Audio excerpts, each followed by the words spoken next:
Oh non! Ton chat a renversé ta tasse. Le café est partout sur ton tapis. Arrêtons le temps pendant quelques instants et voyons exactement combien de temps il faudra pour que le café se répande sur le sol. En temps normal, il faudrait environ 1 seconde pour que la tasse tombe et que la gravité fasse son travail. Ton chat a ce regard malicieux tout en le faisant. 24 ou 25 images par seconde signifie que la vidéo que tu vois sur ton écran ressemble exactement à ce qui se passe dans la vie réelle. Lorsque les tout premiers films ont été réalisés, les caméras n'avaient pas la technologie nécessaire pour supporter 25 images par seconde. C'est pourquoi les mouvements étaient accélérés et exagérés. Avance rapide jusqu'à aujourd'hui, et nous avons une technologie qui peut capturer les plus petits détails.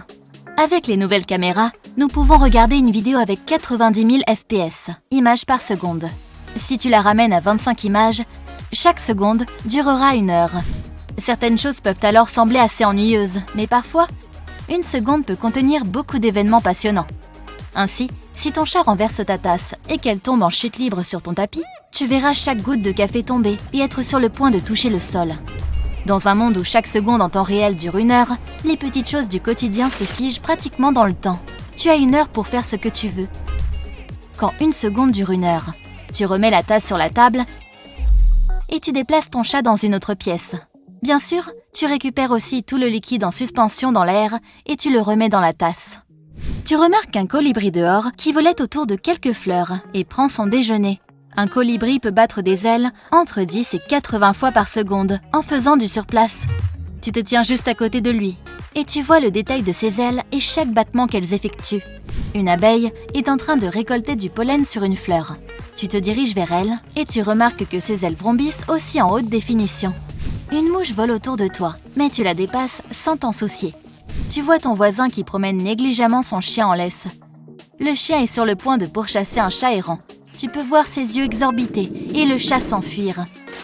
Dans ton échelle temporaire, tu as déjà passé environ 15 minutes, ce qui équivaut à peine à 1 seconde dans la vie réelle.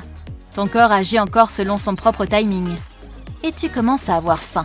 Tu attrapes un petit encas dans ta cuisine en gardant un œil sur le colibri qui bat des ailes à l'extérieur. Il te reste environ 45 minutes dans ta nouvelle temporalité.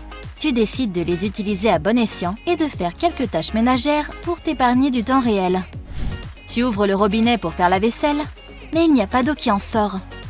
Tu te souviens qu'il faut du temps pour qu'il se mette à couler. Tu remarques que la première goutte est sur le point de tomber, mais cela se passe beaucoup trop lentement dans ton nouveau temps.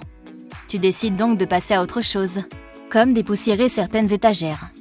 Tu déplaces ton plumeau et ton balai sur l'étagère. La poussière s'élève lentement dans l'air et reste suspendue là. Tu peux l'étudier dans les moindres détails, tandis qu'elle flotte comme de la fumée. Tu recules et essaies d'attraper les boules de poussière en l'air et de les lancer. Tu réalises qu'essayer de dépoussiérer les choses n'a aucun sens à ce stade. Il te reste encore 35 minutes et tu ne sais pas quoi faire. Tu veux vérifier ton téléphone, mais l'écran LED met une éternité à s'allumer. Il faut au total un peu plus de 8 minutes à la lumière pour voyager du soleil à la Terre. Cela signifie que si tu te trouves dans ce monde au ralenti au lever du soleil, il faudra l'équivalent de 20 jours pour que le soleil t'atteigne. Cela fait beaucoup d'heures d'éveil. Lorsque tu allumes les lumières de ta chambre, la lumière voyage si vite qu'il n'y a pas assez de temps pour voir le phénomène se produire. Ce nombre a changé de valeur au cours des siècles, mais la communauté scientifique a tranché le débat à ce sujet.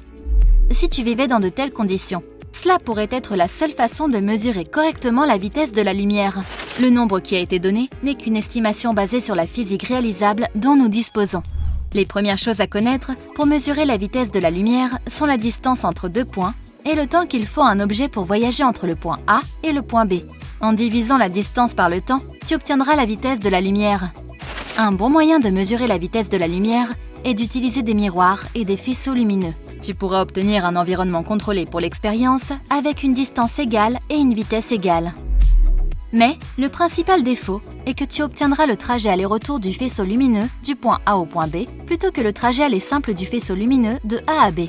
La raison pour laquelle cela est important est que la vitesse de la lumière qui rebondit du point B au point A peut ne pas être égale à celle du point A au point B. Oui, c'est déroutant, mais faisons une analogie pour rendre les choses plus compréhensibles. Tu es assis dans un train, en attendant de rentrer chez toi après une longue journée de travail. Le train arrive parfaitement à l'heure.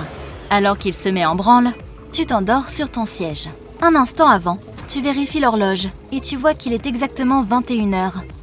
Au bout d'un moment, tu te réveilles à l'endroit exact où tu étais au moment où tu t'es endormi. Mais cette fois, il est 23h. Tu as dormi pendant tout le trajet aller-retour et tu dois de nouveau refaire le trajet pour arriver chez toi. On suppose que le train a mis 1 heure de la gare à chez toi et une autre heure de chez toi à la gare. Cela semble logique lorsqu'on le relie aux rayons lumineux. Mais Albert Einstein a dit le contraire. Il parlait du principe que l'espace et le temps étaient absolus et que la vitesse de la lumière pouvait varier. Dans le cas du trajet en train, Albert Einstein aurait dit qu'il est possible que le trajet ait pris 1h59 de la gare à chez toi et seulement 1 minute de chez toi à la gare. Cela peut fonctionner avec n'importe quelle valeur. Certains scientifiques n'ont pas soutenu cette idée au départ, mais elle a continué à surgir souvent. La question est donc la suivante. Comment pouvons-nous mesurer la vitesse de la lumière sans le voyage retour ? Nous pourrions probablement utiliser des caméras à haute vitesse pour la capturer image par image, jusqu'à ce que nous obtenions un résultat définitif. Mais ce n'est pas si simple. Nous n'en serons pas certains, car la lumière que nous voyons à travers l'objectif est déjà une réflexion de la lumière réelle. Nous ne la voyons pas dans sa forme la plus pure. Malheureusement, il n'y a aucun moyen de mesurer la vitesse réelle de la lumière pour le moment.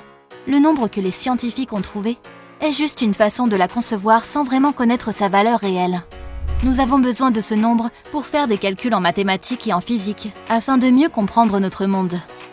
De retour au pays, où 1 seconde équivaut à 1 heure, les lois de la physique fonctionnent d'une manière différente et tu peux observer chaque processus étape par étape.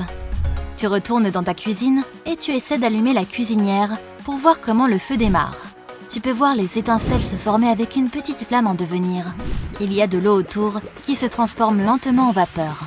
Si 60 secondes correspondent à 1 heure, alors 1 minute dure 2 jours et demi et 1 heure dure environ 5 mois.